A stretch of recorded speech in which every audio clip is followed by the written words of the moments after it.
rare and balanced view on politics in today's world. Based on facts, born of rationality, common sense, and logic, providing context on today's events. This is American Perspective with Rick Thomas. Hello, everyone, and welcome to American Perspective.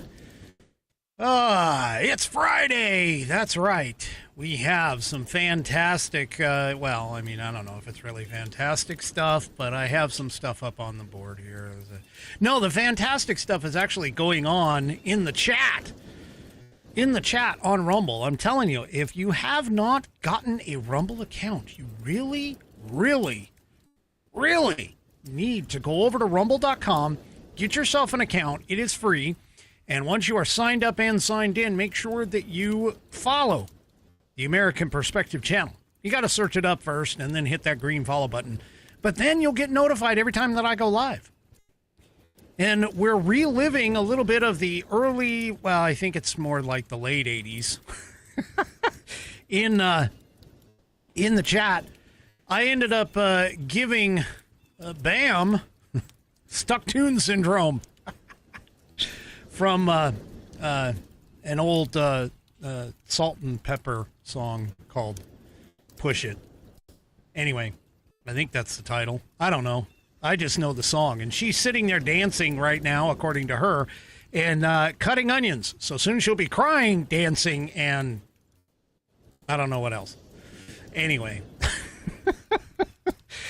It's a wonderful day. It's a Friday. It's just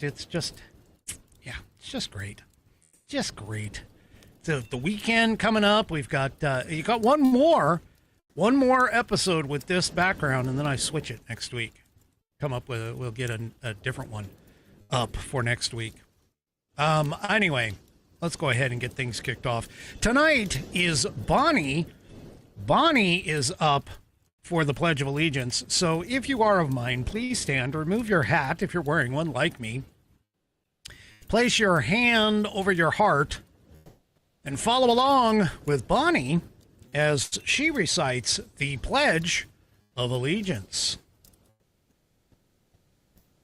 I pledge allegiance to the flag of the United States of America and to the republic for which it stands, one nation, under God, indivisible, with liberty and justice for all. All right. I want to thank Bonnie for that wonderful rendition of the pledge. If you would like to hear your rendition of the pledge played here on the program, all you need to do is record yourself reciting or performing the pledge in your style. Then take that audio file, video file, whatever kind of file, and send it off to me. You can send it to fans, F-A-N-S, at americanperspective.online. Fans at americanperspective.online. If you use it on your phone, or if you do it on your phone, you can hit share, and that will allow you to send it to me or email it to me at fans at americanperspective.online. And I will get you into the rotation. So, we're at 20.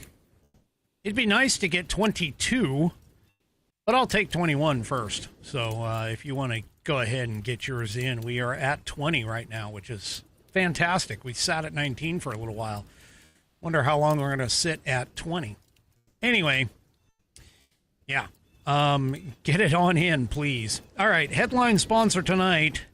I'm wearing one of their fantastic shirts. I'm wearing the Liberty Bell version of the men's cotton polo from theflagshirt.com. That's right, theflagshirt.com. That's where you can go to get these fantastic styles in the fantastic red, white, and blue, and have some historical pictures and things like that on them. It's really, really good products. They're true to size, too. I mean, I ordered exactly my size based off of the chart that they had there. And, they're true to size. So head on over to theflagshirt.com. Check out all of their men's, women's, kids made in the USA, their Independence Day outfits, their red, white, and blue accessories. They've got all kinds of those over there. at theflagshirt.com. They're running their Columbus Day sale where you can get up to 50% off products. So go ahead and shop now. Go to theflagshirt.com. Check them all out. Check them all out. And if you order $75 or more of their product, you will receive from them free shipping. But I know not everybody can order $75 or more. I know that it looks like my camera has crashed. Interesting. Let me try turning that off and turning it back on. Nope. Well, goodness, I'll have to fix that here in a minute. All right, so if you don't want to order $75 or more of the product, you can get a special off from American Perspective. All you have to do is go to flagshirt.americanperspective.online. That's flagshirt.americanperspective.online. And you will be presented with a coupon code that you can use if you copy and paste it into the promo code box at checkout at theflagshirt.com. You'll be able to take that, copy and paste it, get $5 off your order. So all you need to do is go to flagshirt.americanperspective.online to get the coupon code. Once you take that coupon code, stick it into the promo code box at checkout at theflagshirt.com, and you will then get $5 off your order. Go to theflagshirt.com and get yourself patriotized. Yep, my camera's back now. I don't know what the heck happened, but the camera's back. So there we go. Yeah. Anyway. Yeah. 3 Chevy. Everybody just draw a picture of me and stick it to your screen. Me, meaning Rick, and stick it to your screen. My guess is that it would probably come out more like a stick figure for most of you. I don't know. There could be some artistic folks out there, but anyway, no worries. I was able to, technology-wise, get it back online, which is pretty cool. I don't know why it fell, or why it went down, but whatever. All right. So, really quickly, with regards to this shutdown, okay? Before I get anywhere, as far as like the Nobel Peace Prize and that kind of thing, this shutdown is dragging on, and even some of the mainstream media, the left-wing mainstream media, is definitely starting to wear. It's starting to wear on the Democrats. And the reason being is because the Democrats are essentially embarrassing themselves for all of this. Well, none of the more embarrassing folks who are out there, nobody is more embarrassing than, of course, our old friend, Dime Store, Walmart, Obama, Hakeem Jeffries. So he was on CNBC, and let's just say that the host on the CNBC show, well, yeah, it's well, let's just say he didn't give Hakeem Jeffries a bit of a wink at all for it. So let's go ahead and take a look at that. Right here, right now. Government open and then going into the normal appropriations process. I mean, there was an election, and the Republicans were put in a position where they were able to pass the big, beautiful bill, or you call it the big, ugly bill. To then say, we don't like any of that, so we're going to shut down the government until you take back all the things that you duly passed through legislation. If Republicans had tried to do that to the Inflation Reduction Act or the any of the acts that Biden and that administration have passed, if they said we're going to shut down the government because we don't like any of those things you did, we're going to not pay our military, we're going to, not allow the government to reopen until you do what we want. After an election where the American people put Democrats in power, you'd be going crazy. You'd be going crazy about using a shutdown of the government with a continuing resolution to get what you want just because you don't like what the Republicans did. It's not how it works. It's bad. It's bad precedent, and it's just clear. And you're talking about the House. You've already passed this. The Senate is who we're talking about, and they have a bill which will reopen the government right now with 5 more Democrats. What is bad precedent is the Republican refusal to engage in bipartisan negotiations. What is bad precedent is the Republicans embarking on a my way or the highway approach from the very beginning of this Congress. Republicans control the House, the Senate, and the presidency. Joe, you're exactly right. So if the government shuts down, they've made the decision to shut the government down. Okay, hold up. I am going to jump in here. No. Hakeem Jeffries, you know better than that. Come on. Seriously? Yeah. Well, let's just see if the CNBC host, since he came out shooting fire, let's see if this CNBC host actually calls him on it.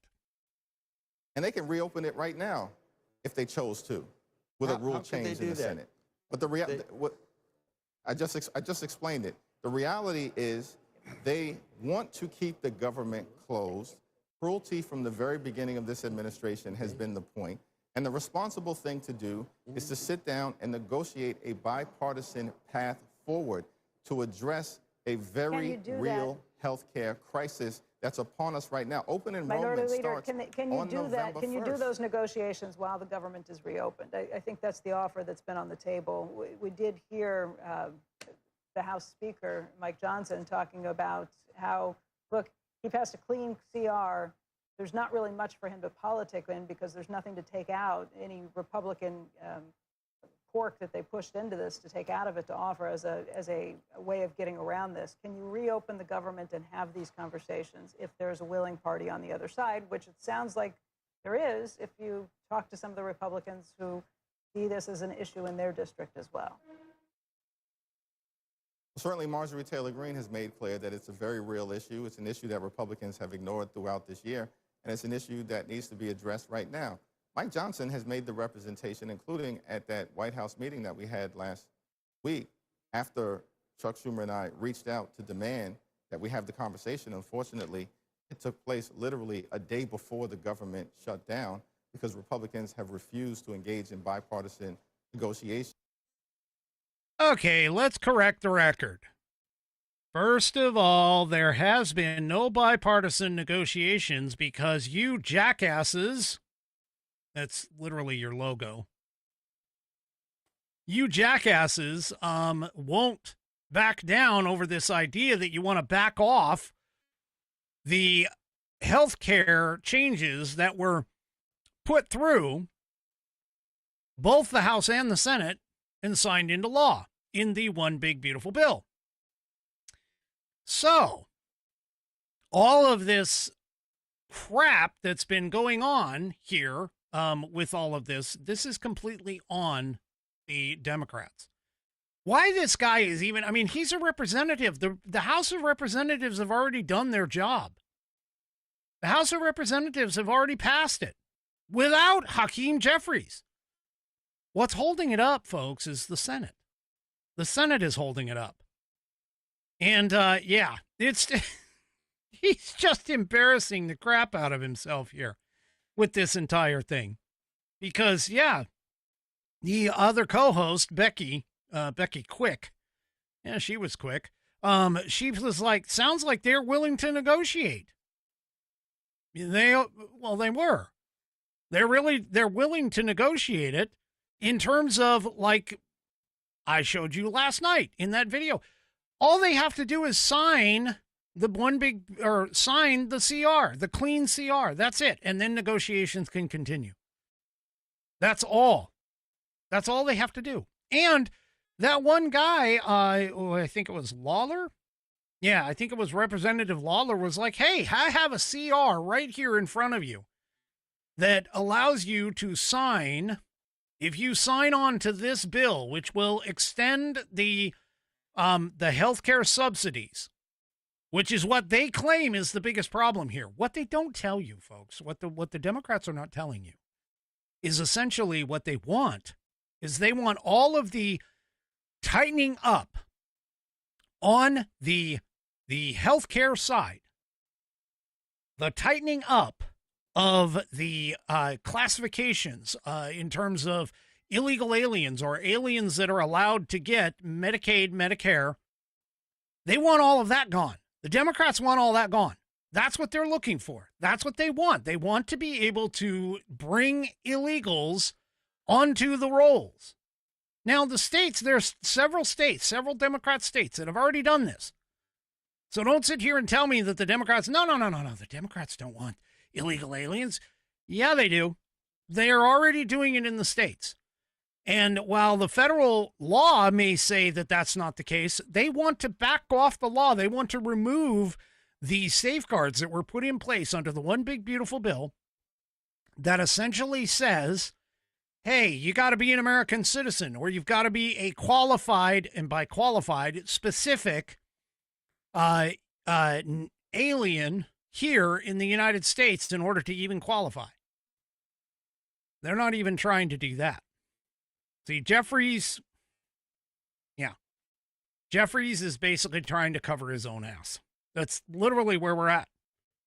They are trying to cover their own ass. So, yeah. Anyway, I'm actually proud of the fact that, if I can be proud of a leftist news organization, but I'm proud of the fact that CNBC is actually asking or stating the right questions. This is on the Democrats. And don't sit here and try and tell me that, oh, yeah, the Republicans are in charge of the House, the White House, and the Senate. That's a misnomer. They know for a fact that in order to pass this continuing resolution in the Senate has rules. One of those rules is you have to have a 60-vote filibuster-proof majority to pass it.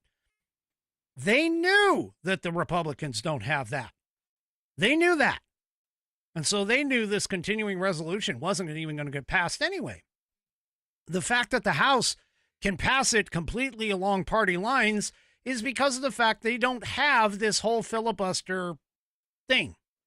They don't have that rule, that 60-vote rule, or what is essentially the major majority rule. They just have a simple majority in the House that they have to pass things by. That's the way the House works. The Senate works differently.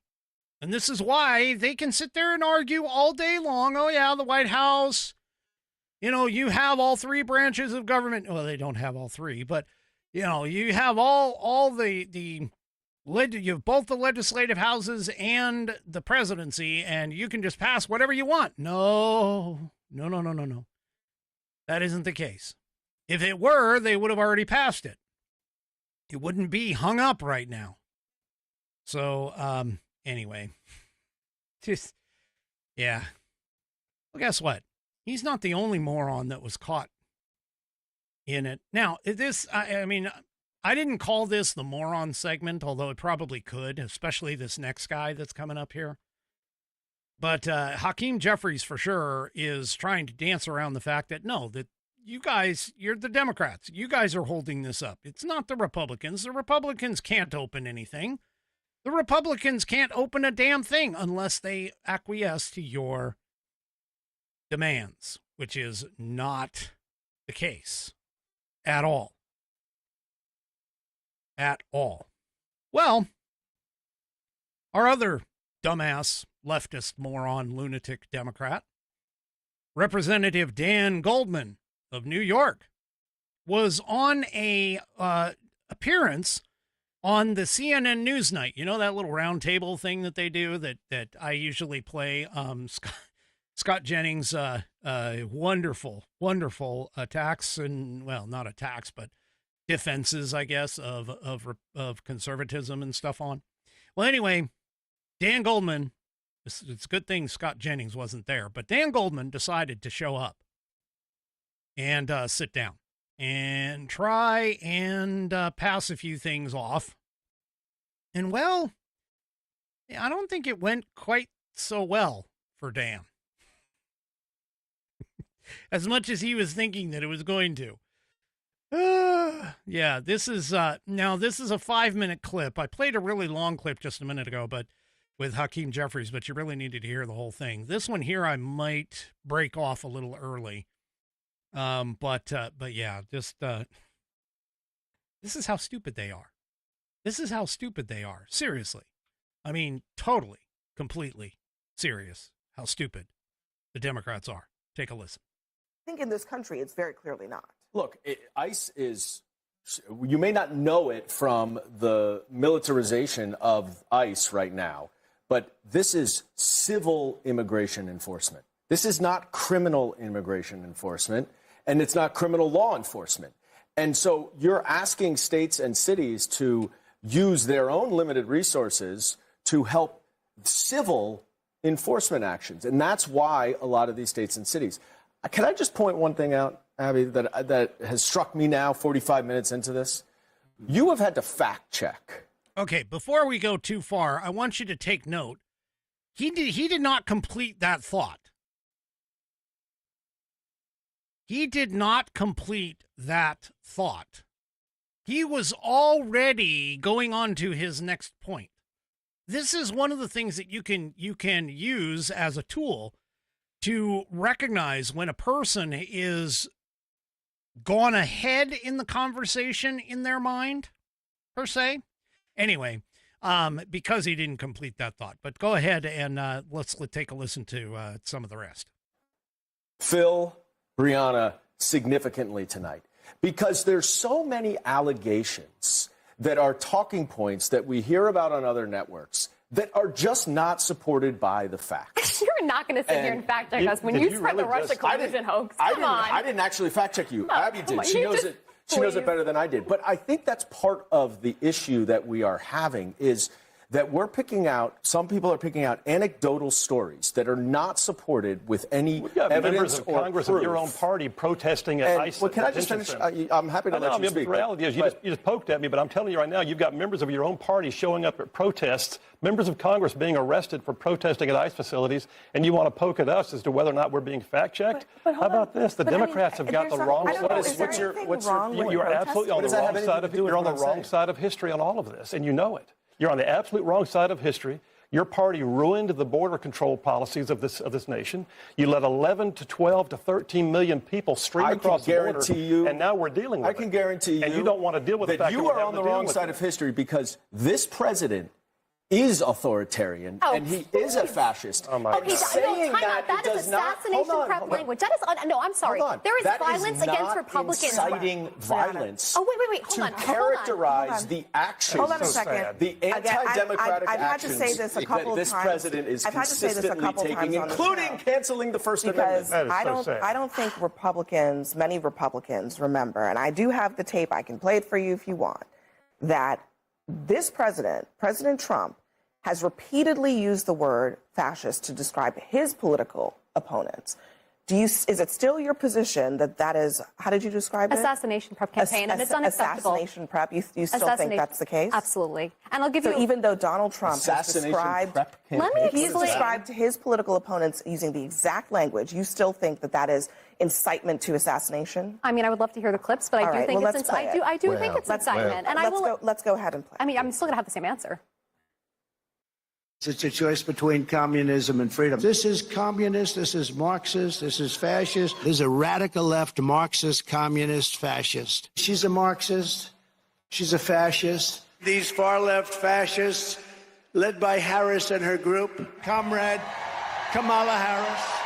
If Comrade Kamala Harris gets 4 more years, you will be living a full-blown banana republic ruled by an anarchy and a tyranny. They're scum. They're scum. And they want to take down our country. They are absolute garbage.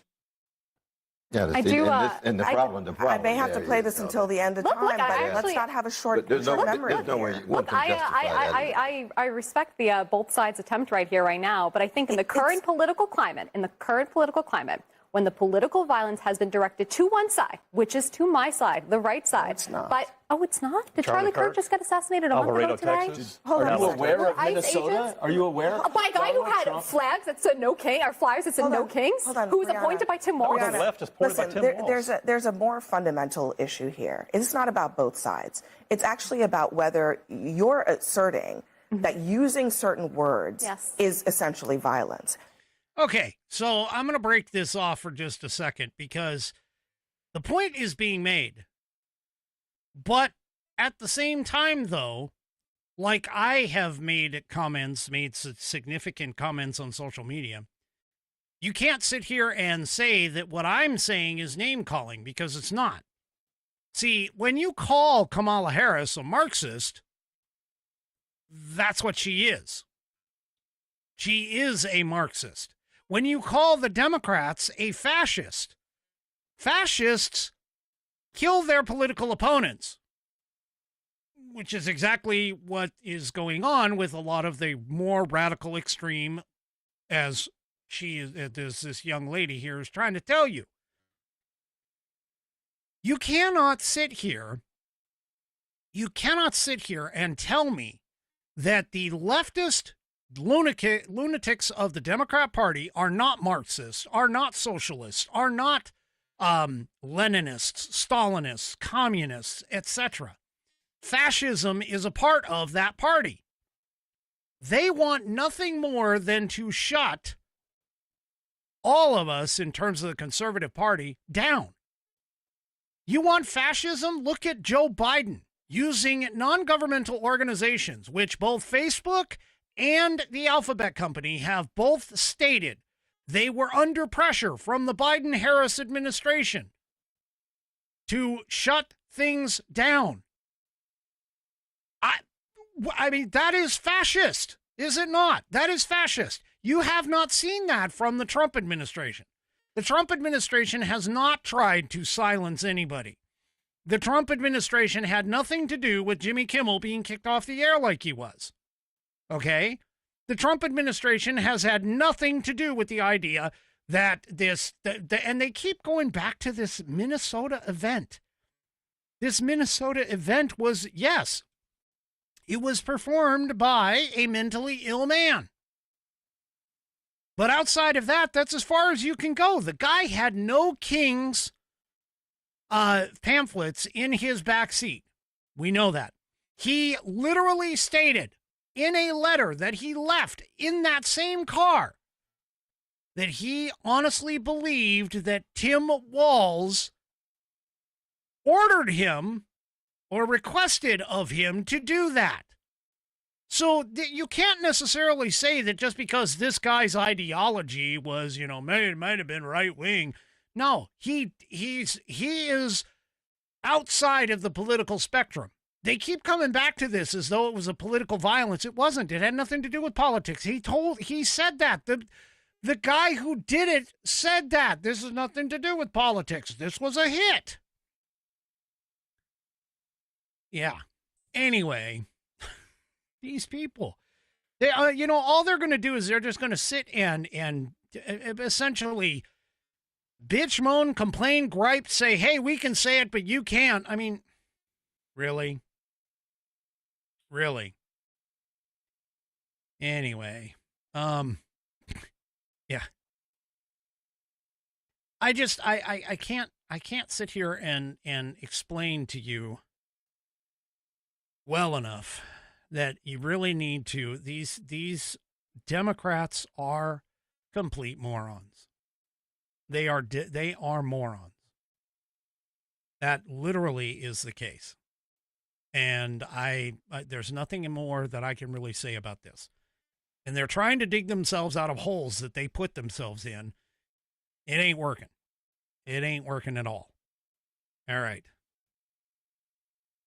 Before I move on to my next topic, let's talk about my favorite drink of choice every single morning. That's right. It's coffee. I have a 16-ounce cup that I drink every single day. Is it healthy for me? Probably not. But you know what? I don't care. I am not going to miss my morning coffee because, trust me, you do not want this bear to be without his morning coffee. That being said, if you still haven't tried 1775 coffee, now is your shot. Okay? The 1775 starter kit just dropped. There's only a limited number of units available. Within each unit, you will be getting the bold dark roast that hits hard. You'll be getting a smooth medium roast. You'll also be getting the Vitality Mushroom Coffee for clean energy and laser focus for no crash. This is because they want you to try all three of their coffees and pick which one, if not all three, that you want to use in the future. That being said, all of these coffees are single origin, small batch, toxin-free, and mold-free. Plus, you're also going to be getting my personal favorite, the Gold Spoon Clip, because freedom isn't scooped with plastic. You'll be getting a frother, strong enough to stir up your coffee and your mother-in-law's opinions. Trust me, she's going to have a lot of them. You'll also be receiving the Black 1775 tumbler. It's $170 worth of coffee and gear, yours for just $99. This is for the ones who've been watching 1775 coffee blow up on Rumble and wondering if it is actually worth it. Spoiler alert, it is. Go to the numbers 1775coffee.com. That's 1775coffee.com. /studio. For those of you that don't know, that / is your question mark key on your keyboard. 1775coffee.com /studio, STUDIO, and grab your starter kit before they are gone. Bold beans, clean fuel, and a morning routine that stands for something just like Rumble does. Go to 1775coffee.com /studio and grab your starter kit today. All right. Well, there was a photograph taken during the discovery, I guess I should say, is the best way to say it without giving it away, discovery of the fact that the peace deal was coming down the pike. It was given to Donald Trump by Marco Rubio. He interrupted the Antifa meeting, and this photo has the note, and on it, the note basically said, and by the way, I mean, this is like really good news, but it also points out too, keep in mind, this, and this is really the real reason why I wanted to show this to you. Everybody has been saying that Donald Trump is like sitting on his toilet and either tweeting on X or posting on Truth Social that he's the one that's putting all of these things together. And I'm not trying to be hypocritical of Trump because, let's be honest, anybody in Trump's position doesn't have time to sit on the pot and tweet or truth or any other thing. They have their hands full. So what do? They have people who do it for them. Well, here's this note that got sent out or was shown or given to Rubio during this meeting with regards to the Antifa folks. And the Associated Press photographer who took it, his name is Evan Vucci, shared the photo of the iconic moment. And down on this handwritten note, it said, "Very close. We need you to approve a True Social post as soon." Sorry. Let me say that again. "We need you to approve a Truth Social post soon so you can announce the deal first." Well, obviously, Trump is not the one that's necessarily writing these Truth Social posts. They are being done by probably some sort of an intern or some sort of a communications person or whatever. But anyway, the point that I'm making here is that, yeah, there was a note that was handed to Trump in the middle of another meeting. He did tell them when he saw Marco, he was like, "Hey, I may need to leave." But anyway, the Truth Social post went out, and he obviously was announcing the whole deal that was going on about the Israel and Hamas signing off on the peace plan. Now, that being said, Israel approves the deal, and Hamas, believe it or not, actually praised Trump for brokering the hard-fought ceasefire deal. So the ceasefire deal has now gone into effect. The IDF is actually moving back to what is considered to be the, I think, the yellow line. Let me see if I can find that photo. Oh, goodness, I just had it here just a minute ago. Yeah, here we go. So here is the peace plan deal. You can see this is New Gaza. So the Gaza Strip is opening, is going to be opened up. There's a new buffer zone that's going to go into effect on January of 2025. There's an expanded buffer zone that will happen March 18th. And it's been widened, more walls, smart fences put in place. They're going to that's going to help prevent Hamas from tunneling under the border or flying over it or any of that kind of stuff. So there it is right there. That's the peace plan map for the future of Gaza. So yeah, it might be 2026. My guess is that was the buffer zone in 2025, the original buffer zone, and now the yellow is being added to it. So anyway, the whole point in all of this is essentially that, hey, they're going to go, they both signed on to the deal. There is a ceasefire that's going to be in effect, and the Gaza war is essentially on its way to potentially ending.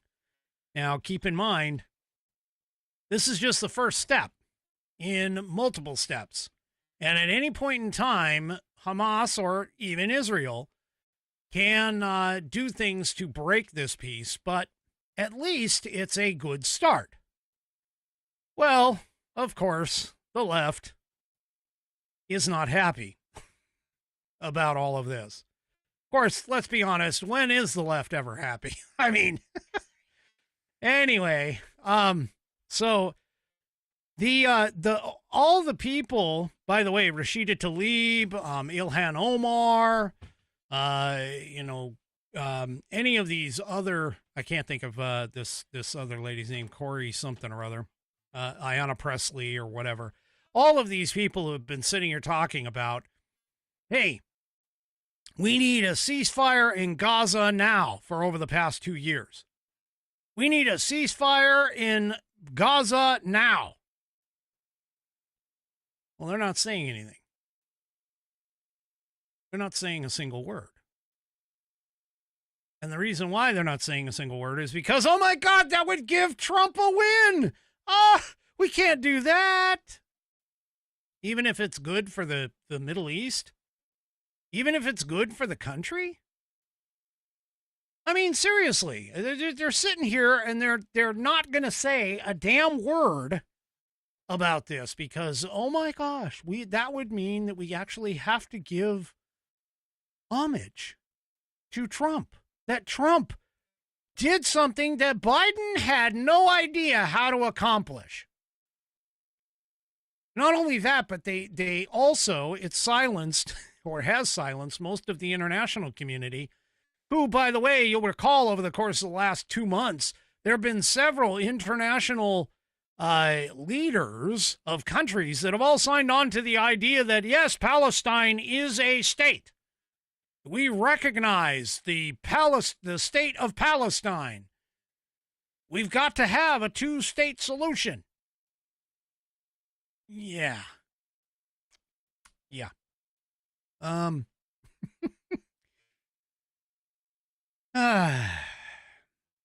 Folks, they're not going to give Donald Trump any bit of credit whatsoever. They're not going to give him any kind of credit. In fact, even Obama, no surprise here, but even Obama, he was like, hey, you know what? We are, this is great. This is really good. After 2 years, this is what he's saying. He posted this on, X, I believe. He goes, after 2 years of unimaginable loss and suffering for Israeli families and the people of Gaza, we should all be encouraged and relieved that an end to the conflict is within sight, that those hostages still being held will be reunited with their families, that vital aid can start reaching those inside Gaza whose lives have been shattered. More than that, though, it now falls on Israelis and Palestinians, with the support of the U.S. and the entire world community, to begin the hard task of rebuilding Gaza and to commit to a process that, by recognizing the common humanity and basic rights of both peoples, can achieve a lasting peace. Notice there's not a single mention of Donald Trump in that post. See, these morons can't bring themselves to the fact that, hey, you know what? Maybe we were wrong. We got to give Donald Trump some credit here. Donald Trump brokered this. Jared Kushner might have been involved and brokered this. They can't bring themselves to say it, because if they say it, that opens up the door to anyone sitting here and being able to look at them and go, well, you guys didn't do it. You guys didn't do that. Well, Don Jr., of course, jumped on it. And he jumped on the post and he goes, well, I'll finish it for you. Thank you, Donald Trump. Fox News columnist David Marcus tweeted, couldn't bring himself to credit Trump. What a small man. Yeah. Greg Steube of Florida, representative, fumed that Obama just can't do it. You can't bring yourself to say Trump's name or give him any credit. The fact is, President Trump has been cleaning up yours and Biden's Middle East messes since the day he arrived in Washington, from the disastrous Iran deal to the failures in Gaza. Say his name, Barack. He couldn't even utter Trump's name, Senator Eric Schmidt said from Missouri. Anyway. Yeah. And apparently he was, during the speech, according to the headline, applauding the peace deal. Sorry, that was all over X, not in a speech, but all over X in terms of all this. It's like, seriously, come on. And this guy, Obama, is supposed to be greater than Trump. No, he's not. He is the divider in chief. He is the one that divided this country, started the division a long time ago. And in fact, Trump's name was being chanted across all kinds of places, including Israel and Gaza. And by the way, this makes number 8 in the wars that have been averted or fixed by Donald Trump. All of this, these people, here's Palestinians. Oh my gosh, Palestinians. What?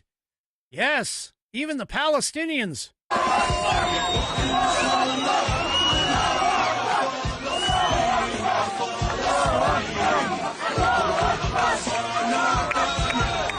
Even the Palestinians are Donald Trump. Donald Trump. They're cheering his name in Gaza. Seriously. They're all over. Israel itself is happy about the fact that the hostages are coming home. I mean, come on. Come on. This guy, Donald Trump, deserves the Nobel Peace Prize. Obama himself got the Nobel Peace Prize for what he was supposed to be, maybe potentially, I don't know, going to do. Yeah, we're going to preemptively give you the Nobel Peace Prize. Obama was given the Nobel Peace Prize purely for existing and getting elected. Donald Trump should be given the Nobel Peace Prize for ending or averting a total of 8 wars as of today. Yeah. Anyway, several different people, whether it was the president's son, the U.S. Secretary of Commerce, the Prime Minister of Israel, they are all celebrating the fact that the return of the hostages, hopefully they're going to return them. But Howard Lutnick posted on X, undoubtedly President Trump should receive the Nobel Peace Prize. Eric Trump is like, retweet, because if you believe that Donald Trump deserves the Nobel Peace Prize. There's an official X account from Benjamin Netanyahu's office. Give Donald Trump the Nobel Peace Prize. He deserves it. Yeah. Everybody's starting to talk about this as, hey, the Peace Prize. And in fact, they're even they're starting to call him the Peace President. So, what does the Nobel Peace Prize folks do? Well, they go ahead and they snub him. And they give it to the Venezuelan opposition leader. So the Venezuelan opposition leader, her name is Maria Corina Machado. She rang in her Nobel Peace Prize victory today by doing what I would consider the right thing. And she dedicated the award to the people of Venezuela fighting for freedom, and also to President Donald Trump. She stated on X, "We are on the threshold of victory, and today, more than ever, we count on President Trump, the people of the United States, the peoples of Latin America, and the democratic nations of the world as our principal allies to achieve freedom and democracy. I dedicate this prize to the suffering people of Venezuela and to President Trump for his decisive support for our cause." Now, Politico is sitting here praising this article that I'm reading from in regards to, President Trump, he's coveted the prize for months. Well, he's just pointing out his record.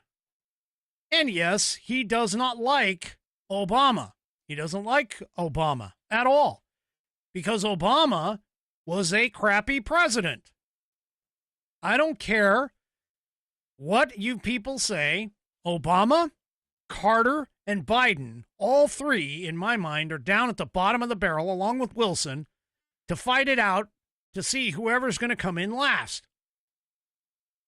I think Biden hits that spot. Of course, then again, Biden was non-compos mentis during the entire time frame, so who knows? Anyway. So, one thing you need to understand is Machado, her win is underscored by a sweeping conflict in Venezuela right now, where the country has been entangled in political and humanitarian crises for years. That has only been worsening under the presidency of Nicolas Maduro. So, yeah. Anyway.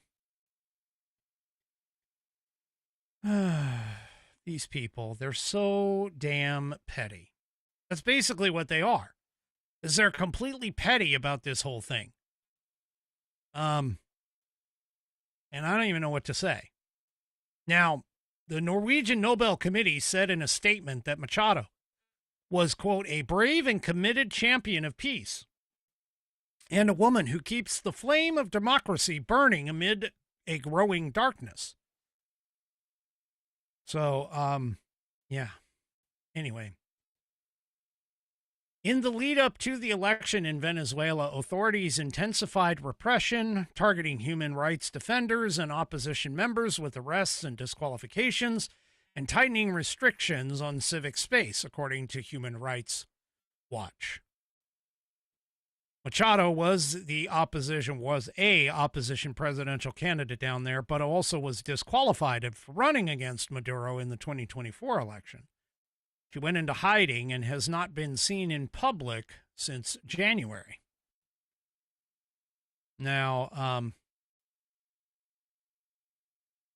a guy by the name Edmundo Gonzalez took her place in the election and was deemed by the United States and Spain to be the actual winner.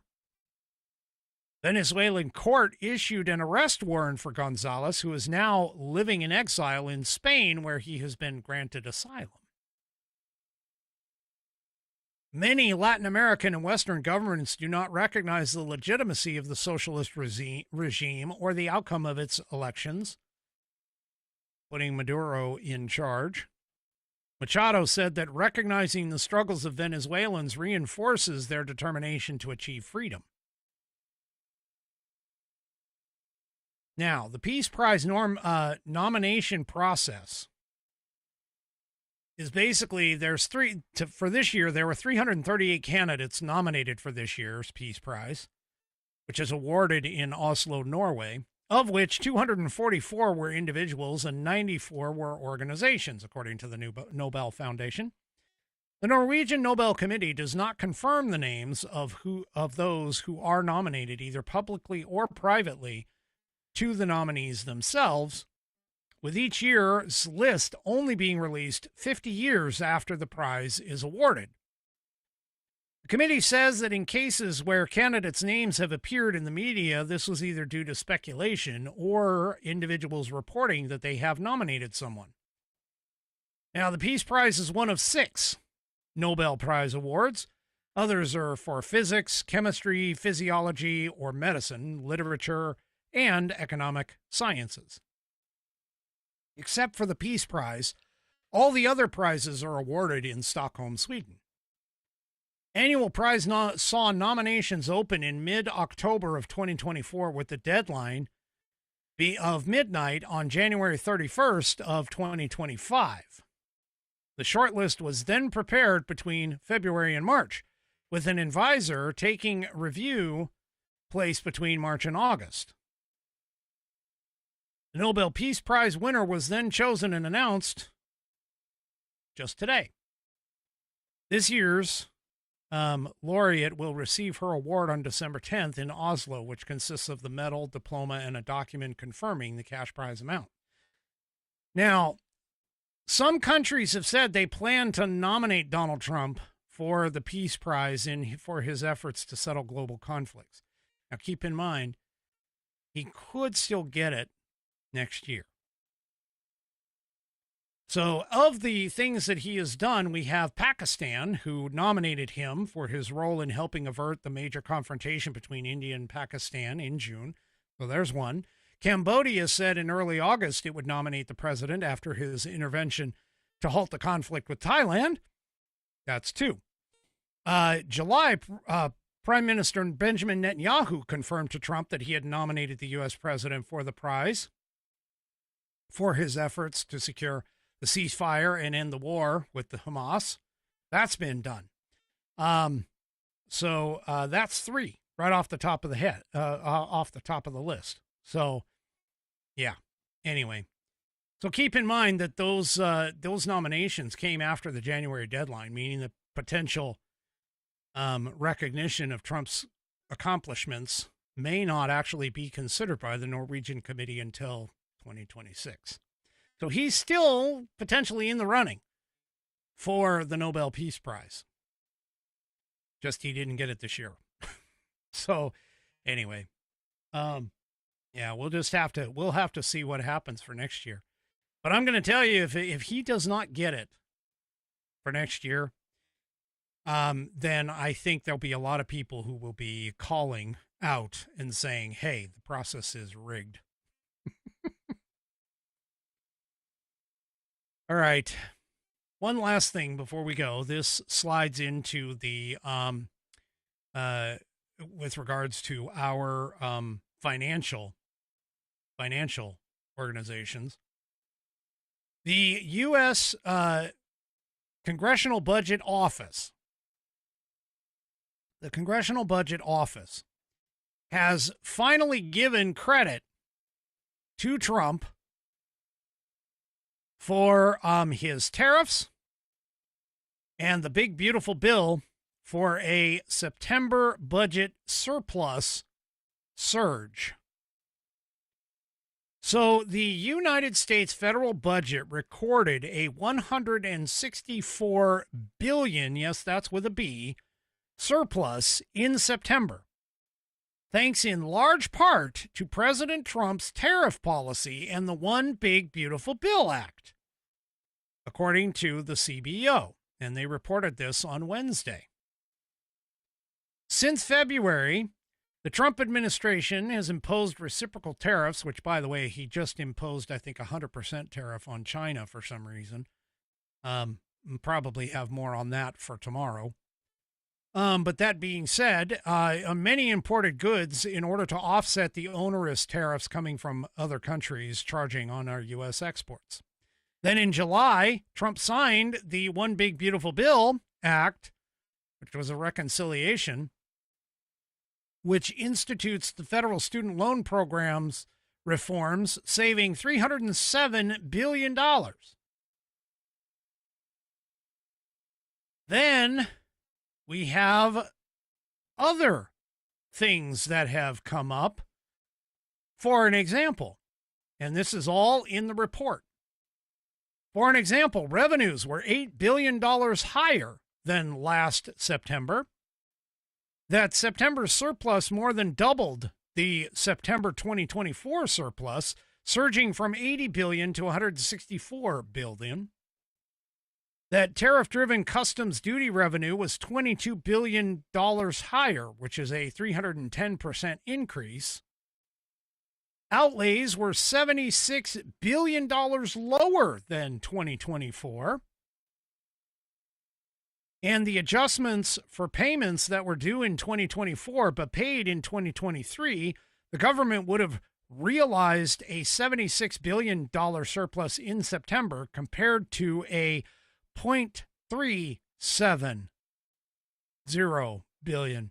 That's 370 million surplus a year earlier. Customs duties are comprised of revenue from tariffs and taxes imposed on goods transported across international borders. And like I just said, there was a 310% increase in that. So, yeah. Good news. Good news for the government. Good news for Donald Trump. Great news, hopefully, for Israel and Gaza. And exclusively bad news. Bad news for the Democrat Party, all going into the weekend. And speaking of that, I'm going to have you guys head into the weekend. And that is it for me for this evening. Do me a favor, if you haven't already, head on over to rumble.com, get yourself an account. It is free. And once you are signed up and signed in, use that little search bar to search up American Perspective and make sure that you hit that green follow button to get notified every time that I go live. Also, too, don't forget to hit those thumbs up, thumbs downs, or in the case of 3 Chevy, thumbs sideways across all of my platforms, whether it's X, YouTube, Facebook, or, of course, the aforementioned Rumble. Tomorrow night is Saturday. We will see you 1 hour later, 6 p.m. Pacific, 9 p.m. Eastern Time, right here on American Perspective. Have a great rest of your evening. Enjoy your Friday night. Get into the weekend, and we'll see you tomorrow. Good night, everybody.